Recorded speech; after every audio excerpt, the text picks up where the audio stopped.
begin. Right. We're starting with Bereshis? Yeah, really. Okay.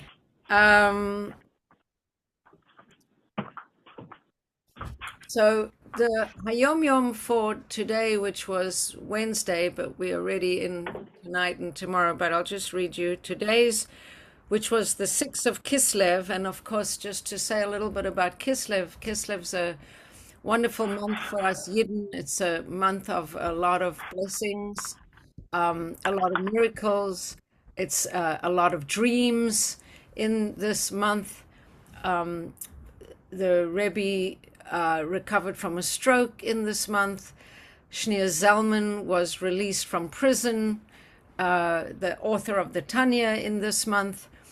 I'm sure there's actually many other things in the month that we can celebrate, and of course the holiday of Hanukkah, which is the triumph of light over darkness. So it's a wonderful month for us. And okay, so Wednesday was the 6th of Kislev, and it's a very short Hayom Yom, and it's talking about the Shema. When we go to sleep at night, there is a custom that a person should say Shema before retiring to sleep. Yeah. So it's like a miniature form of a vidui or a confession before death. And at death, one leaves the marketplace permanently, and the action of today to perform them, in other words, all the mitzvahs, is finished. So with the bedside Shema every night, however, one is still in the middle of the market and one can still achieve the doing. So in other words, the bedside Shema is compared to a vidui, because at the end of our life, when we say our vidui, our confession, we're saying, these are all the things I managed to do in my life, but your life is ending. You don't have another chance.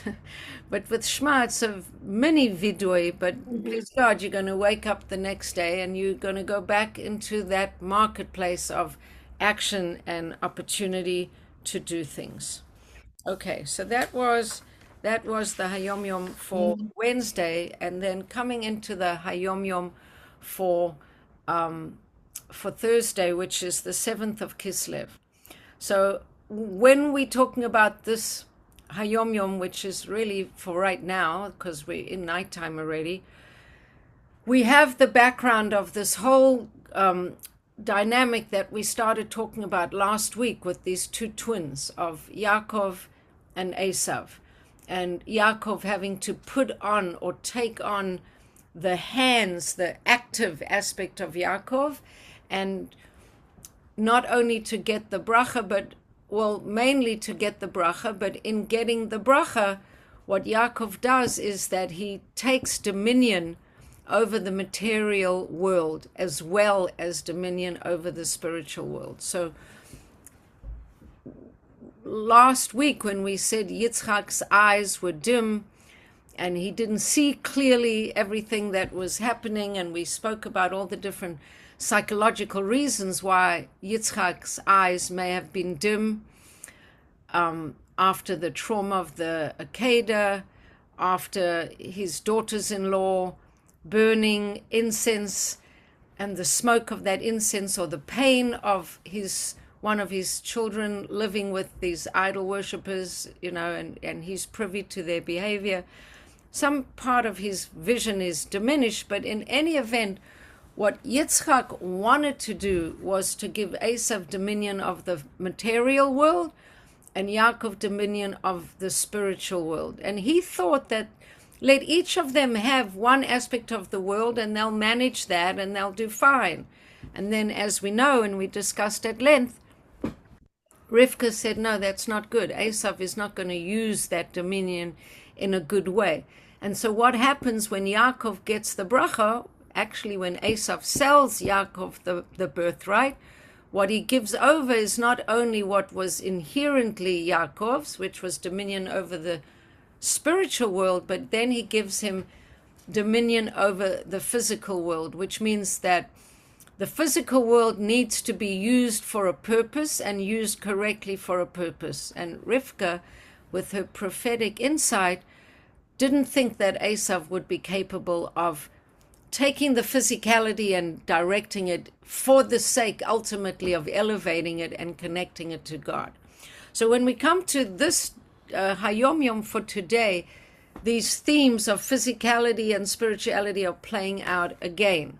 So it says here that there are three schools of thought.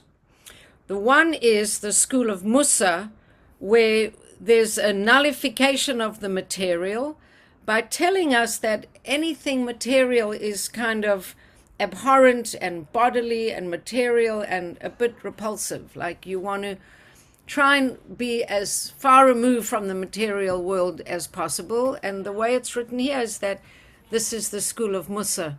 Of course, the school of Musa has other aspects to it, perfecting one's midot and working on oneself to be more refined, but it's not in a way of investing in the physicality of the world.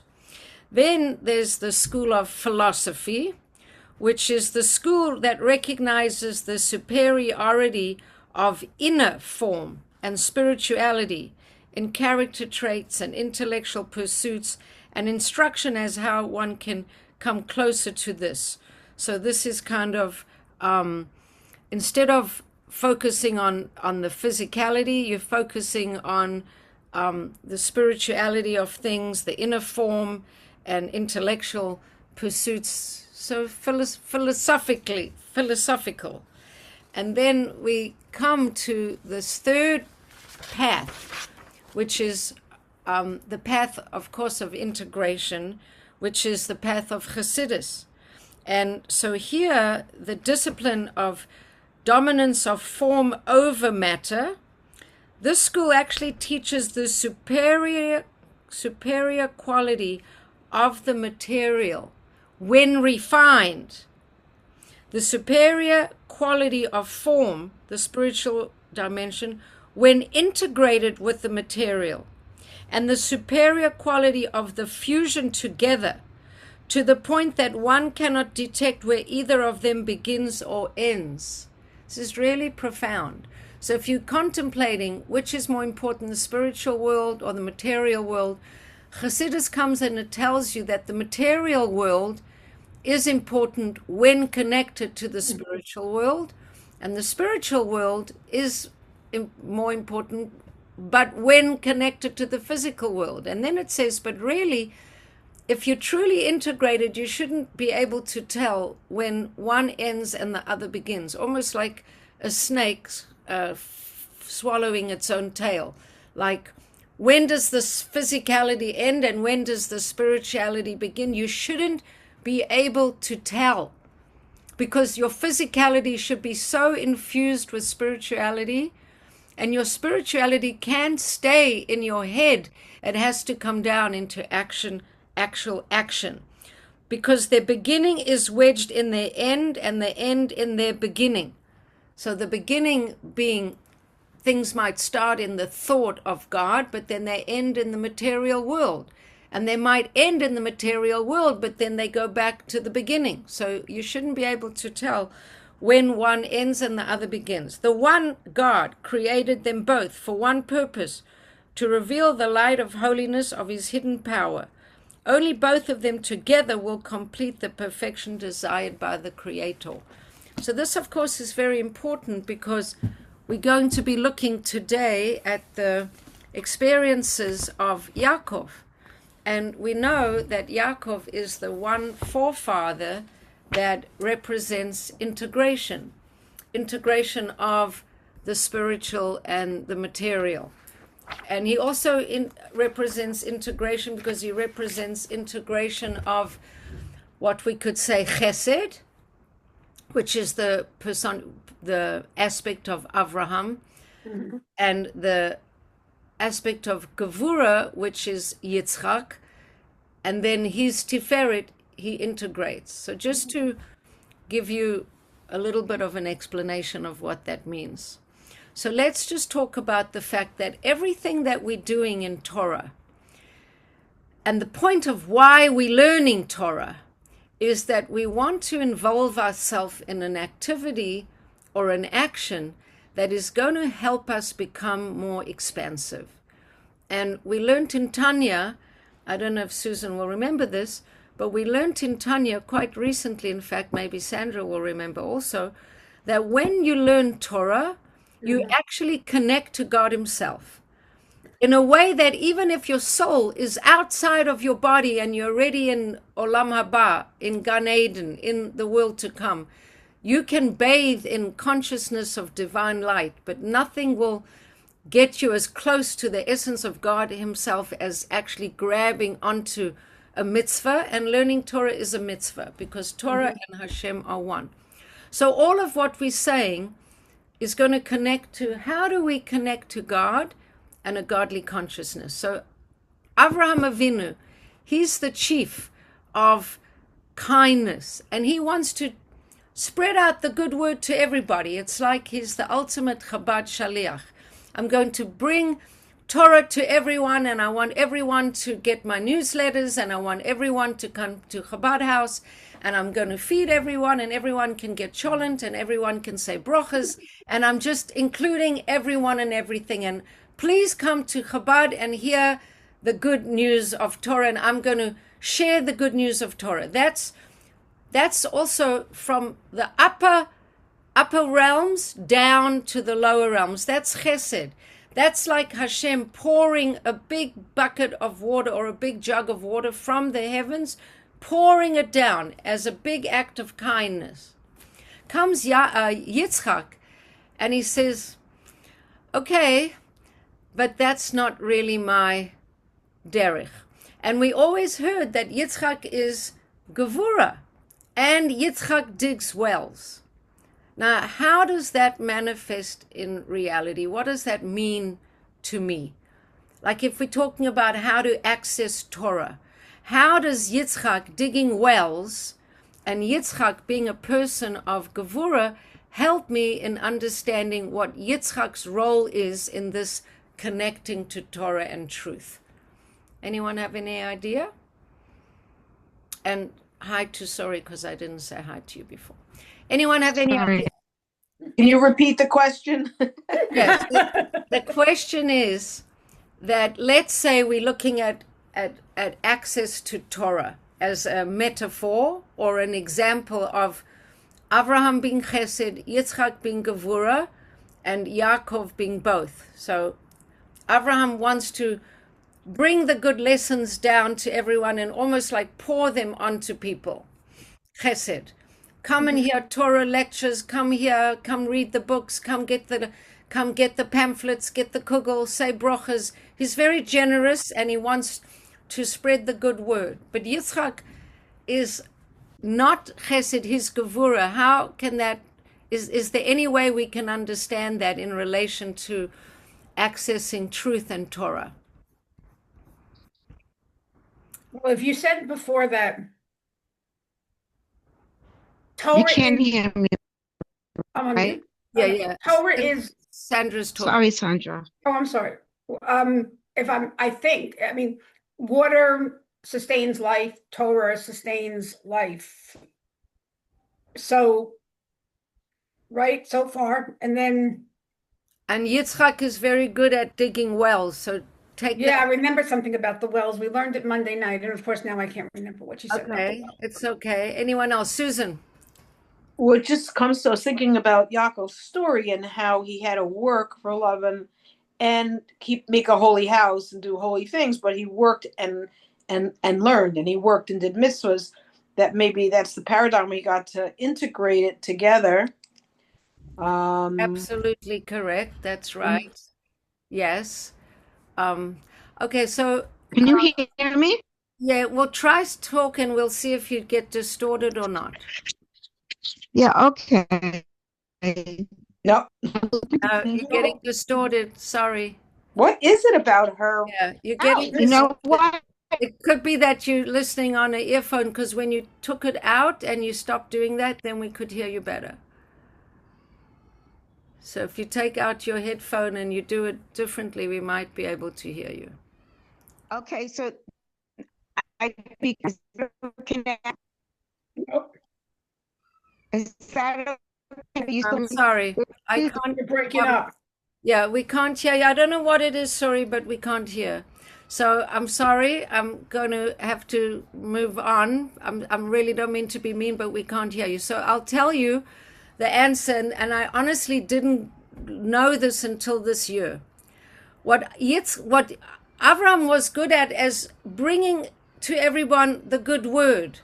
What Yitzchak was good at was helping people find the good word within themselves, helping them by digging inward, not going outward, by digging inward, the digging of the wells, finding the light within, finding the inner connection to Torah. That's why Yitzchak didn't have to go around to lots of places and connect. He kind of, by his example of staying in one place and not being so busy outward, he's modeling and teaching that other model of going deep within and finding the Torah within.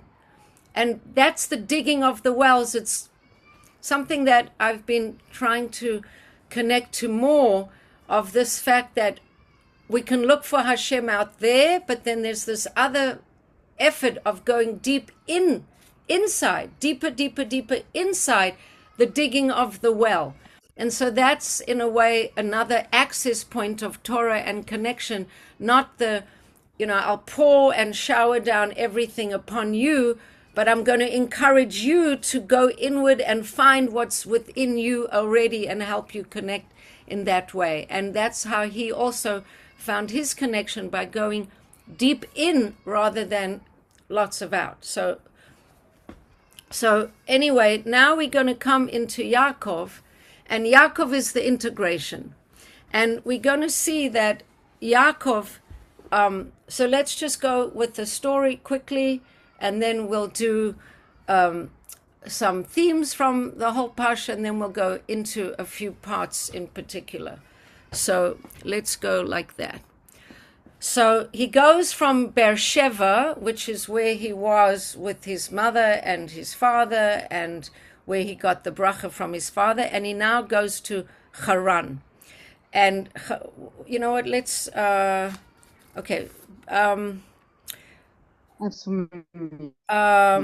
When he goes to Haran, that's where he has the dream with the ladders, and we'll talk about the ladder with the angels going down and up, and he has that experience. And then he goes all the way to Haran, where he meets Rachel, and he has the encounter with Lavan, and he works for Rachel for 7 years, and then he gets Leah, not Rachel, and he works for another 7 years, and then he gets Leah also.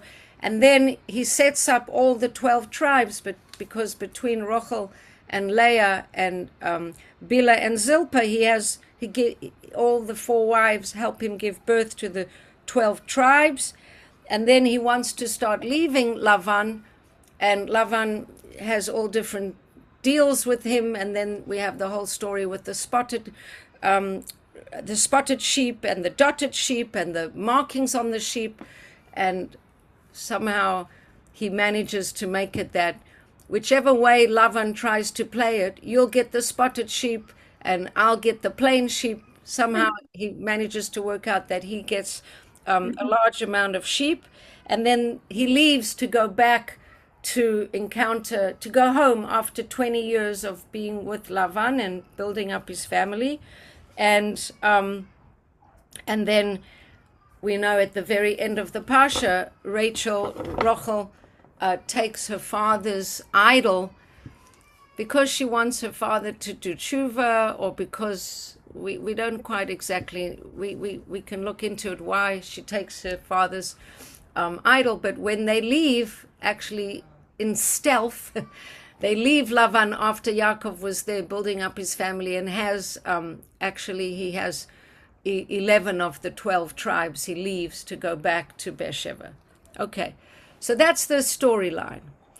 But basically, what we're talking about is this fact of living in exile, living outside of Israel, And like Susan says, engaging with struggles, engaging with enemies, engaging with Lavan, who was trying to cheat him all the time. That's really what he's doing. And and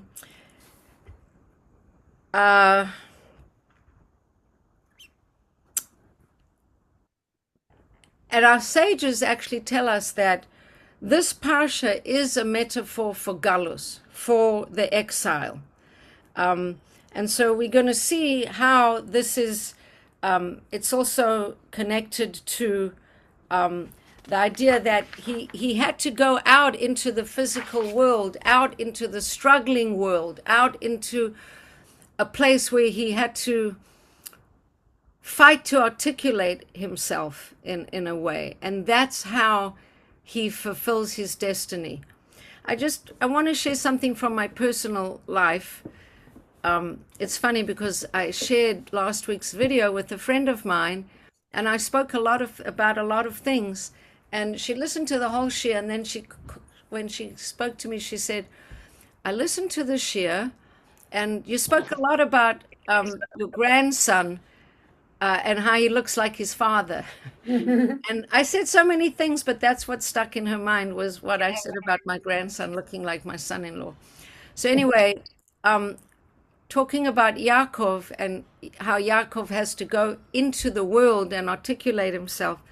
If I bring something from my own personal life, my son was in a very stark yeshiva when he was, my eldest son, when he was in elementary school.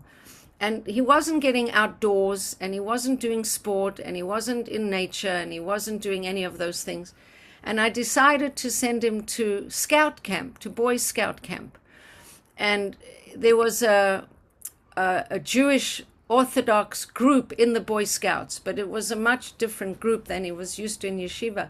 And he had to really articulate himself as a frum boy, because a lot of the other boys were more modern Orthodox. They didn't eat Chalav Yisrael, drink Chalav Yisrael, and he had to articulate himself and his identity. And then I realized that that was really good for him. And then I put my yeshiva boys into karate, and they were the only frum boys at that time in a totally non-Jewish karate group, and they had to do it with their yarmulkes on, and it forced them to identify and to articulate themselves. And then I have like a whole lot of examples, but the final one was when I sent my youngest son, Yosef, to play soccer in a league in Rockland County. And there were no leagues that he could participate in on his level, which was not very great. But there was one league where basically 99% of the boys had never met a Jewish person before. Wow. They were Hispanic. Wow. They were wow, multiracial soccer league that we met somewhere down in Suffern at night. And he played in his kippah, and the boys literally came up to him and asked him what that funny thing is on his head. And he had to like be a Jew in those environments. And I've noticed that with all of my kids, whenever they had to do that, was really made them articulate who they were, because you can't articulate yourself if you never up against other. And so even in the commentary of the introduction of this parsha, it says that basically if Yakov would have stayed in Eretz Yisrael, kind of stayed in yeshiva, not gone out, not encountered Lavan, not met, not done the whole worldly thing of getting married, starting a family, he wouldn't have fulfilled his purpose. His purpose was in going out into Galut, exile, and making it work, and then bringing back the fruits of his labors, so to speak. And it also is a comparison of the soul that comes down from a holy place into a physical body and lives in the world for 180 years, 120, I'm sorry. And that's the point, to come and face the struggles and the experiences of life, and thereby articulate who we are and what we're doing. So Yaakov is that example. And you'll see that there's a lot of things that point out to him being this person who's facing, in a way, darkness. Darkness is an experience of exile when Hashem's light is not clearly revealed. Avraham is connected to Shachrit, which is the sun coming up in the morning, and he discovers godliness and he has encounters and miracles where God is protecting him. Yitzchak is the midday and Yakov is the nighttime. So let's just look at this, and we'll look at it in terms of, we'll look at it also, let's see what else I wanted to say. Okay, so let's go. Vayeitsei, and that's the name of the parsha. Vayeitsei, Yakov, mi Beersheva, vayelech Harana.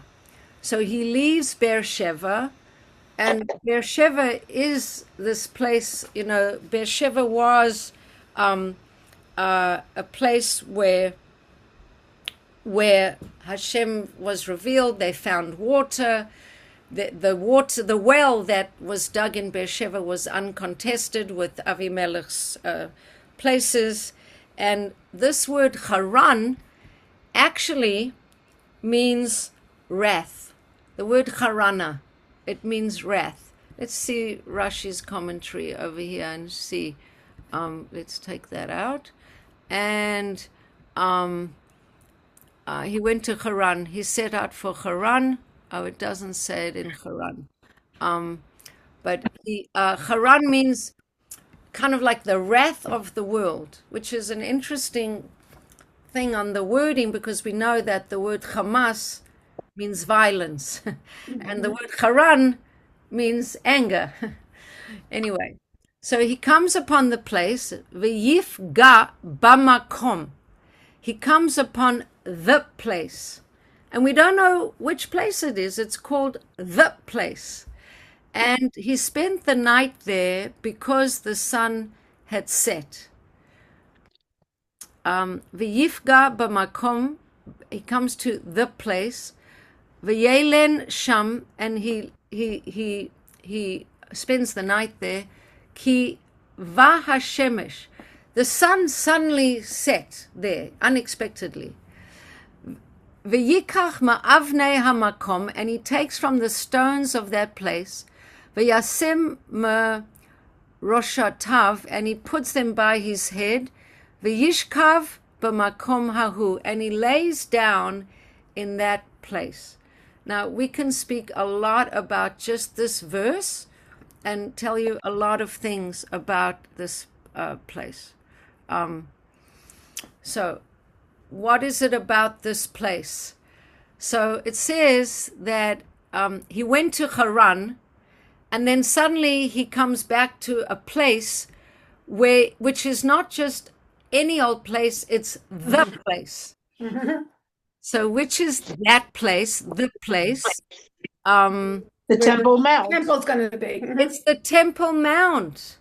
And the reason why he's practically at Haran, and then the commentaries say that he said to himself, hang on, I didn't go to the place where my grandfather nearly sacrificed my father.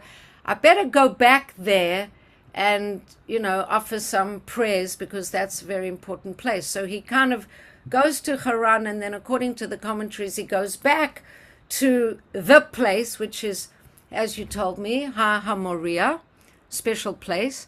And he spent the night there because the sun had set. Well, the Meforshim tell us that the sun set very quickly so that he would spend the night there, so that he will be there for a while, so that he couldn't carry on traveling.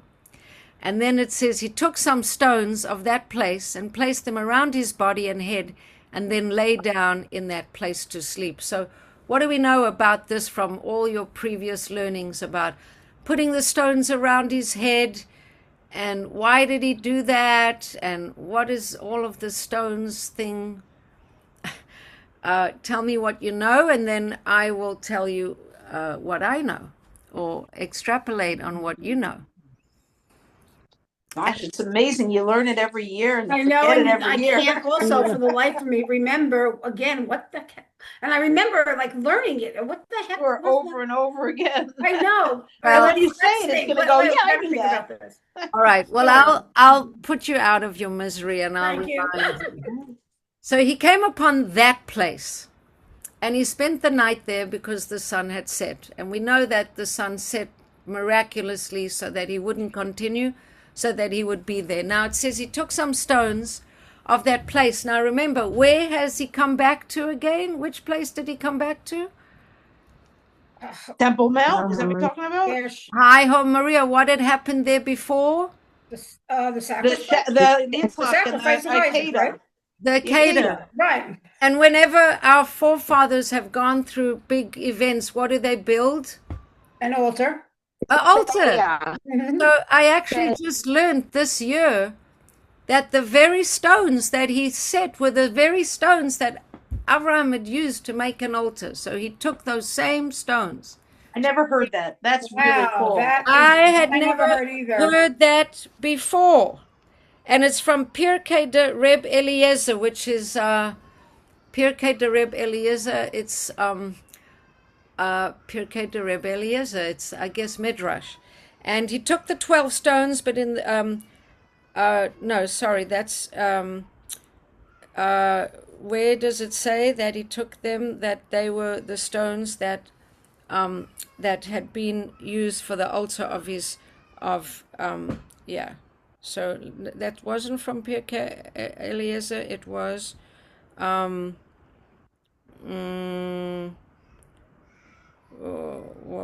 whoop. So that's not that. Who said it? I need to tell you who said it because it was so amazing.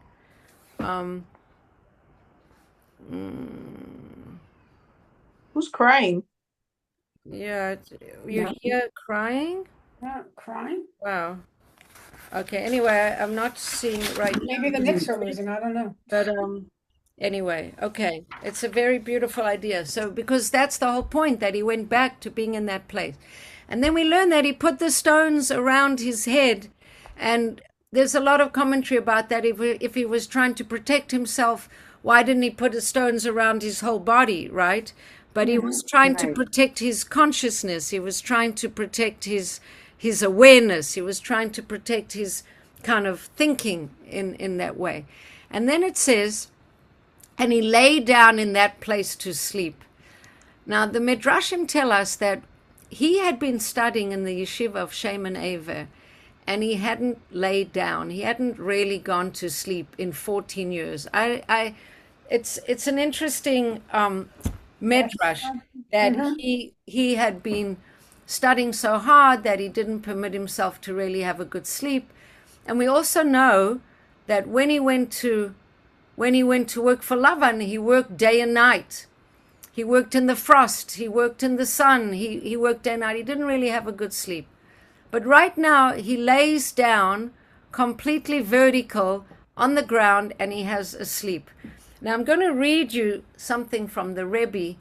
And I've also, this is all in your merit, girls, because if I wasn't preparing for this year, I wouldn't be learning all these things that I didn't know before. So remember at the beginning of the Shir, we did the Hayom Yom. And some people think the mental is more important. And some people think maybe the physical is more important. But what's the most important? Which way is the most important? The combination. The integration. So listen to this. So one night, a night that joins the period when Yakov didn't sleep in the yeshiva because he was learning Torah, and the rest of his time in the service of Lavan, he didn't sleep because he's working the physical world. One night joins these two periods. One night that he spends on Har HaMoriah. And this is in the words of the Rebbe. Because there's also a higher truth, a truth before which the most sublime sensibility and the most corporeal act are of equal standing. God is neither spiritual nor physical, nor is Hashem closer to the realm of the mind than to the realm of experience and action. Hashem provided us with avenues of connection with Him in all these areas: Torah learning, prayer, physical mitzvot, and established the priorities that should hold sway in our lives, that the mind should rule the heart and the spiritual should stand higher than the material. Ultimately, however, there is a point at which all are equally insignificant before the all-transcendent truth of God, and all are equally significant in that each expresses a particular aspect of this truth and fulfills a particular role in the divine purpose of creation. Final idea that summarizes. You said so many intense things so quickly. Can you read from "The mind should rule the heart"? And I'm going to just give the conclusion, because it's really hard to I'm take. going to give the conclusion. Okay. Jacob came in contact with that point of truth at the side of the holy temple. For this one night, his brain and his heel were equally humble and equally divine. So in other words, when you're standing up straight, you could say your brain is higher than your feet. Or when you could try and say the material world is more important than the spiritual, or the spiritual is more important than the material. What the Rebbe is saying is, when he laid down vertically, all things are equal in front of Hashem. All parts of him are equal. All parts of him are equally connected. And all parts are equally humble and equally divine. So even though I read it in a very fancy words, it's basically that Hashem can be found in the davening, Hashem can be found in the learning of Torah, but Hashem can also be found in all the myriad physical acts we do, whether they serving food at a soup kitchen, whether they taking care of elderly parents, whether they, baking challah for Shabbos, all the physical mitzvahs are no less holy than the spiritual contemplations. They all they all part of the holiness, and I think this is a very beautiful extrapolation. If you don't have the physical, you can't do the spiritual. Like, you kind of need it together. Right. Absolutely. So, and then this idea about the stones. So let's, and then there's this idea about the stones, and that's really very beautiful.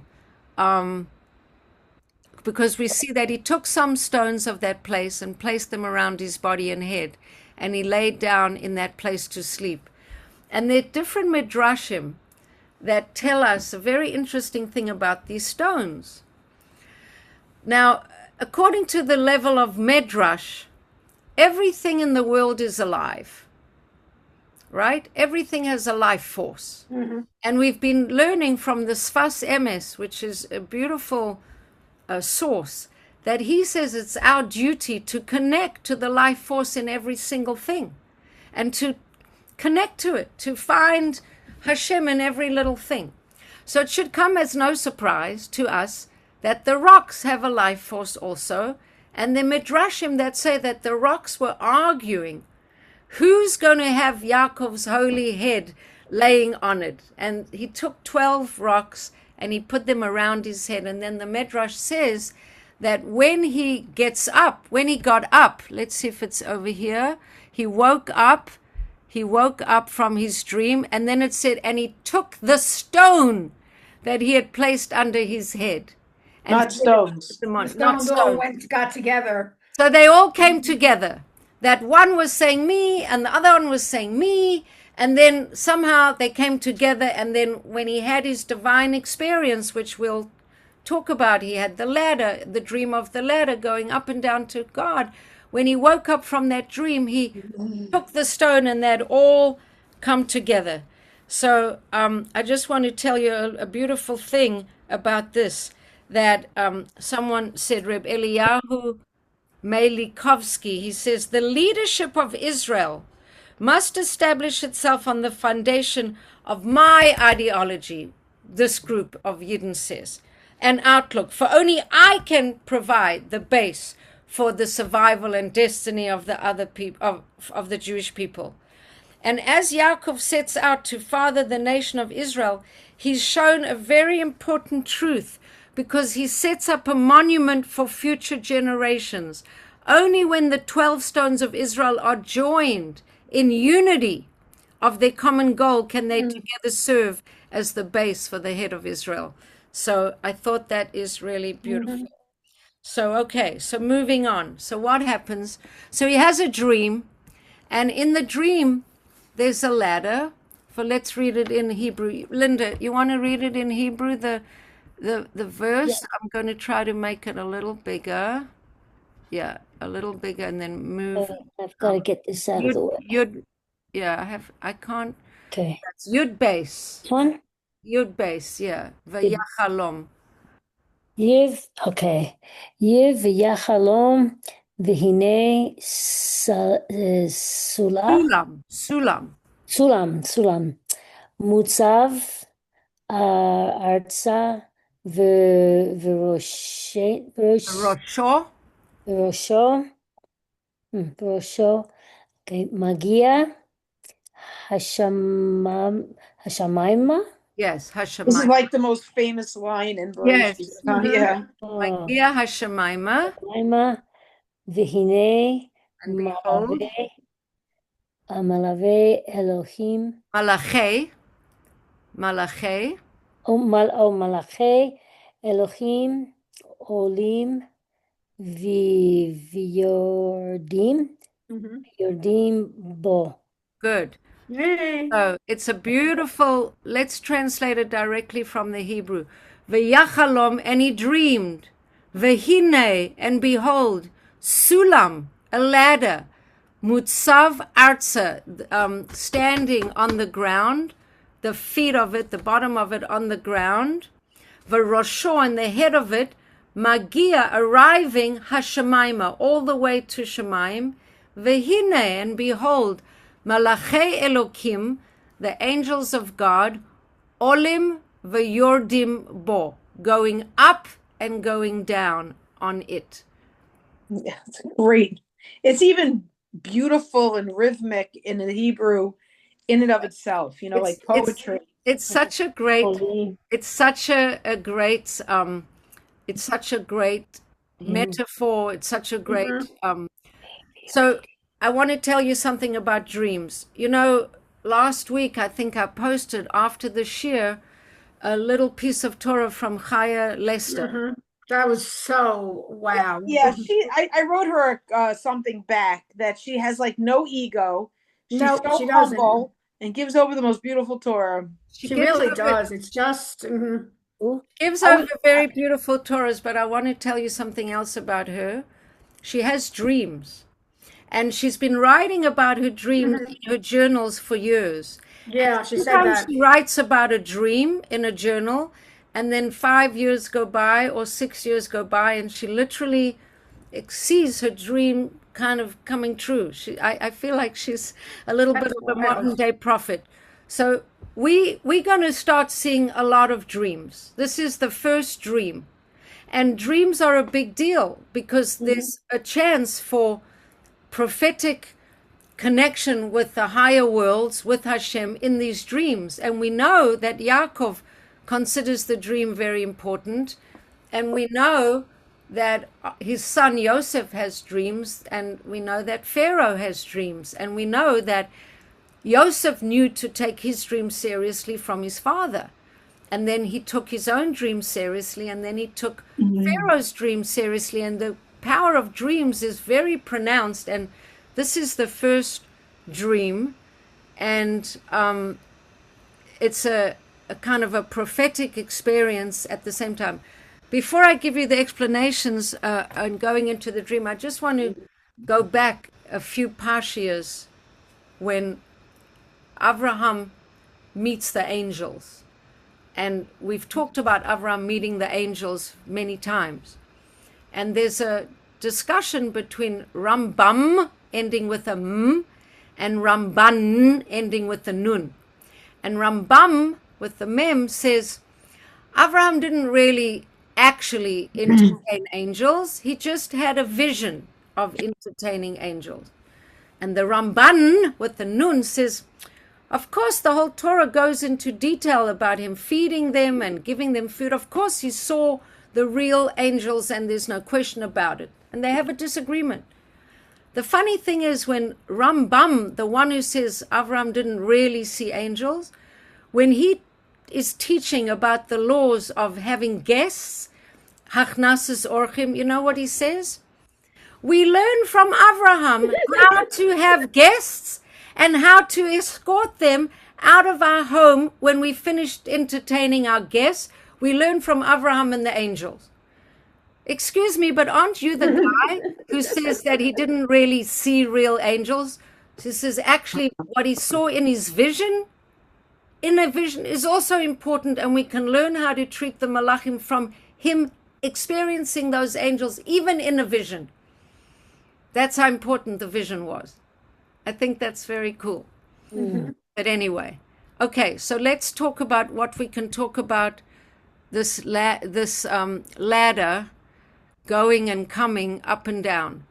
So there's lots of things. What do you know about the ladder? I'm still trying to get rid of this column here, and it's still that is so concept weird. of being in the Shemayim and being grounded, being spiritual and being grounded. Right. What's that up there? That in the upper right corner of it? How do the upper right corner? Oh, close window. Oh, there you go. You did. Oh, that wasn't it. But then it got rid of my pasuk also. Oh, it got rid of the whole thing. Mm-hmm. It got rid of everything. So that's no good. So, oh dear. You see, you can't mess.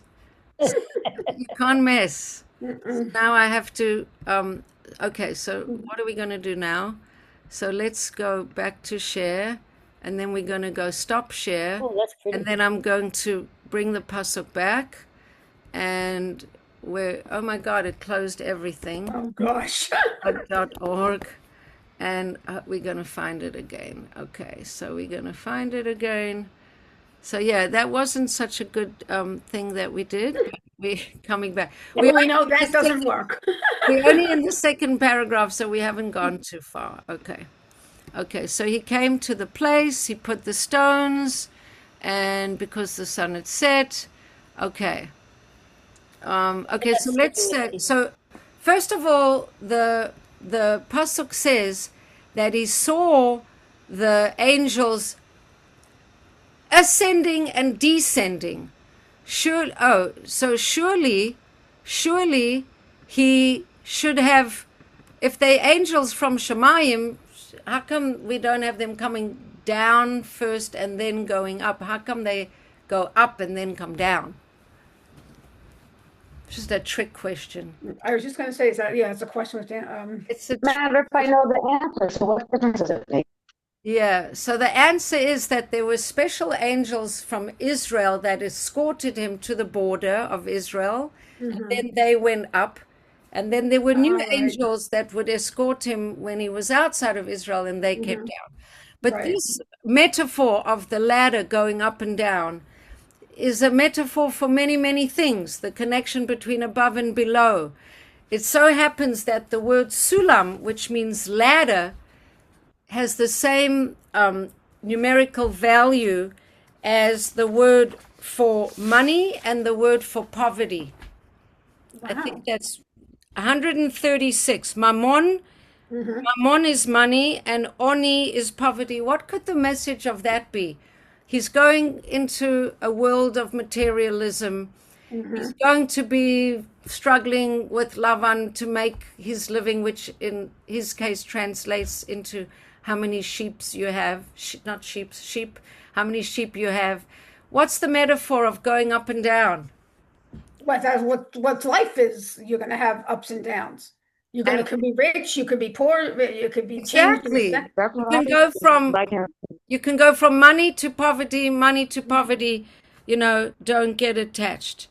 There's a I don't think I ever heard that as an explanation. That's very interesting. I love hearing your explanations. I never heard that either. I love it if I can And there's a lot of different explanations on the what this metaphor of the ladder going up and coming down are.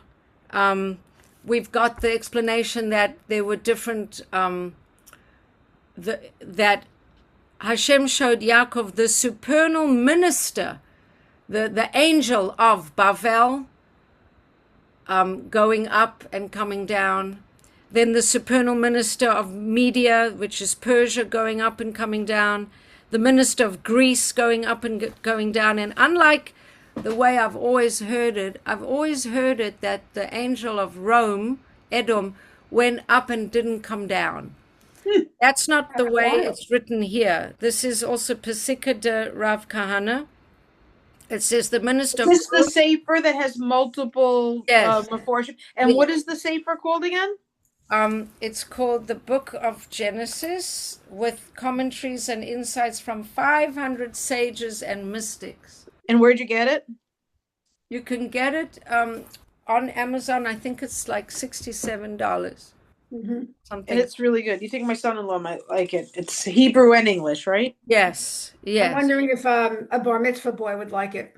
I think so. I think it's funny because I just got for Karen, whose son Adam had a bar mitzvah, Right. and I got him a different chumash, and then I was singing the praises of this chumash, and I was like, I think he should get this one also because it's a great... Like 13-year-old boy? I don't know. Yeah, I think I'm going to get it from Mo for Jennifer's stepson, because he's going to be bar mitzvah very soon. It's a good gift because this one or the other one that I did get, they keep, a good chumash you can keep your whole life. Yes. But anyway, I want to finish this explanation because I've never heard it before. So it's from a medrash, and it says, so then Rome went up and came down, and this is never before heard medrash. Then Hashem said to Yakov, now you too go up and ascend. Now I want you to understand that when God speaks to you, and please God, you should always experience God speaking to you. If Hashem is talking to you and he's saying to you, you can do it. You can take on the world. You can be the most powerful energy in the world. You could be a nation of greatness, and you could be all these things. It's not so easy to say, yes, Hashem, you're absolutely right. I can do it. Maybe you think, I don't know if I'm up to the task. I don't know if I can do it. So what does the Pesika de Rav Kahana say? It says, then Hashem said to Yaakov, you too ascend. At that moment, Yaakov was afraid. Perhaps as these fell from their greatness, I too will fall. Said Hashem, fear not, Israel. If you ascend, you will not descend. But Yaakov did not believe and did not ascend. Said Hashem, had you had faith and ascended, you would never have descended. Now your children will be subjugated by the 4 empires. Asked Yaakov, forever?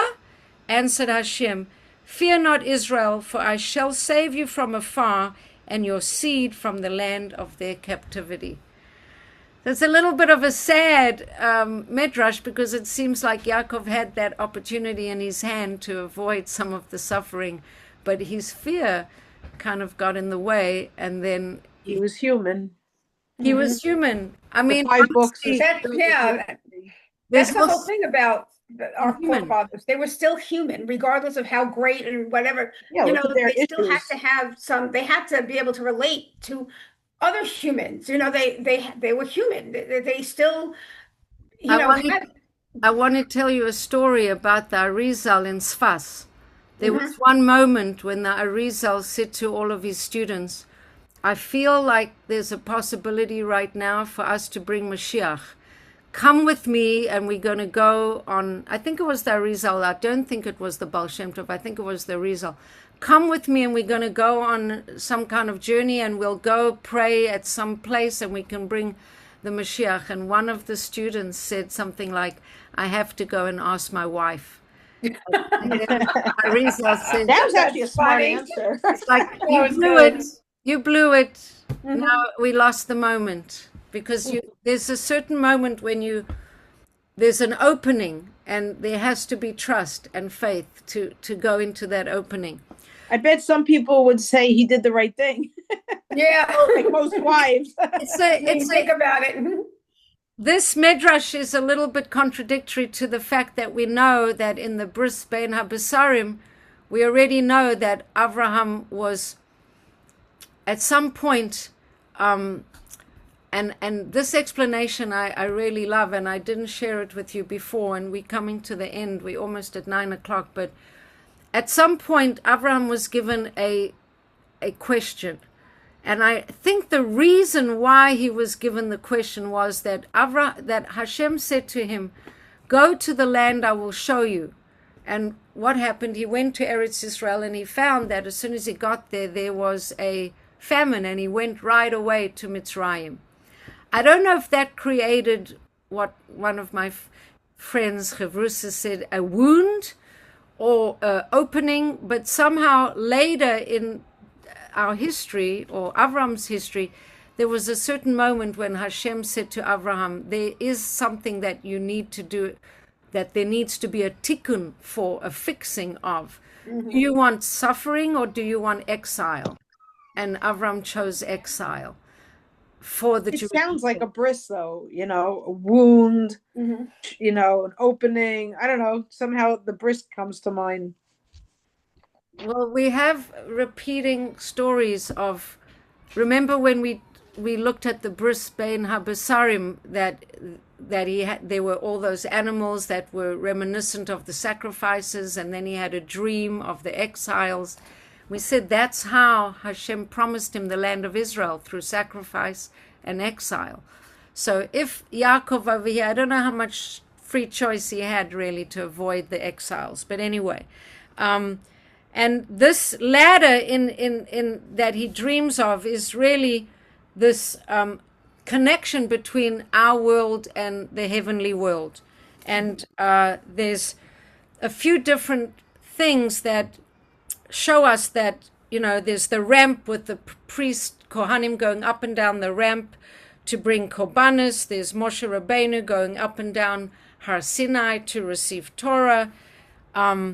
There's the angels taking up our prayers, and other angels bringing Hashem's inspiration into the world. There's the idea of the prophets who go up to connect with Hashem and bring down their messages of guidance. There's all these different metaphors for this ladder of connection. But just before we end today, I just want to share with you what Hashem says to him in the dream. And it's very beautiful. And behold, Hashem was standing over him. This is all in his dream. And he said, I am God, God of Abraham, your forebear, and God of Isaac. I will give the land upon which you are lying to you and your descendants. Your descendants will be as numerous as the dust of the earth. We've heard this a few times now. And you will spread out powerfully to the west, to the east, to the north, and to the south. And all the families on earth will be blessed through you and through your descendants. Behold, I am with you. I will protect you wherever you go, and I will bring you back to this land, for I will not neglect you until I have fulfilled what I have promised Avraham concerning you. And then Yaakov awakes from his sleep, and he says, and I love this pasuk, V'yikatz Yaakov mishnaso v'yomeh achein yesh Hashem b'makom hazeh. Hashem is truly in this place. Va'anochi lo yadati, and I didn't realize it. There's another famous line. Right, that Hashem is in this place, and I didn't know about it. And one of the existential Kabbalistic people said, Hashem is in this place, I didn't know about it. Why? Because Anochi lo yadati. The holiness of me, I wasn't aware of. I didn't know my own self. I didn't know my own capacity to experience holiness. Do you see how those last few lines are flipped? This is a holy place and I didn't know it, or this is a holy place and I didn't know my own capacity. I didn't know what I was capable of. Anyway, he became afraid. He says, how awesome is this place. This is none other than the future side of the house of God. And this is the gateway through which prayers will ascend to heaven. That's where we've built the temple, the Beis Hamikdash, in that place. And then it says he got up in the morning, he took the stone, he set up a monument, he poured oil, he consecrated it as an altar, and he named that place Beit El. So we still And have... why don't we call it now? We call it Jerusalem. So why don't we call it Beit El? And there is a Beit El in Israel. That is actually an interesting point. And he named that, although the original name of the town was Luz. I just want to check that up, because why does, if he called it Beit El, why is, like, how does that work out with... While you're doing that, Bracha, can I make a request that you send me a link or post the book? I looked it up on Amazon. I'm sorry to say, when we were talking, I couldn't find it. Oh, okay. I will put a link right after. I just want to finish this part. And he made a vow. Now, this is after Hashem promised him he'll be with him and he'll be with, he'll take care of him. But he made a vow, if Hashem will be with me and will protect me on this journey that I'm undertaking, and will give me bread to eat and clothing to wear, and will protect me spiritually so that I'll be able to return to my father's house untainted, and if Hashem will be my God, then this stone that I've set up as a monument will become a house of God, and I will set aside for you a tenth of everything that you have given me. There is a midrash that Hashem took all of the land of Israel and folded it under him right there. Mm-hmm. Yeah, I heard that also. That was the geography of it. It's, Yakov is a bit above time and space, because it's Yerushalayim and it's Beit El and all of that. But and that's the promise, and that's the story. That's the story. And then he goes off and he meets Rachel at the well, and he goes home and he marries her. He goes to live with Lavan, has all the tribes, and etc.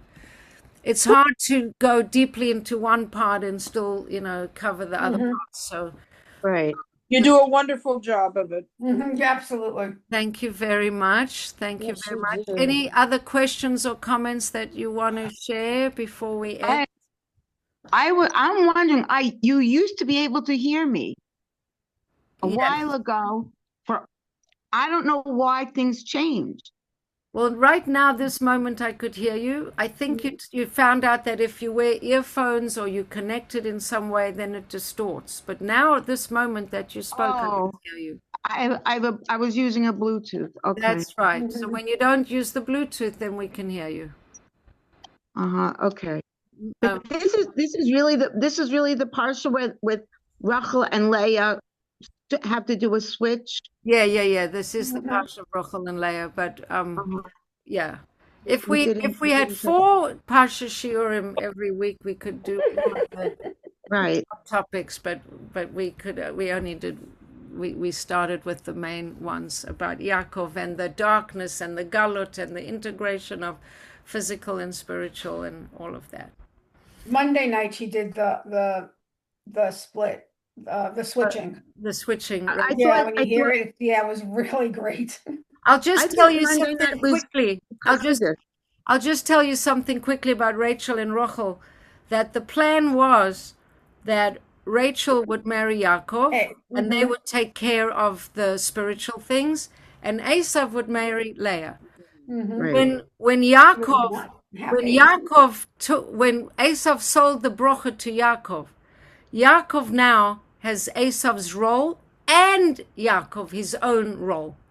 So when he goes to meet and to marry Rachel is also prophet, and she understands that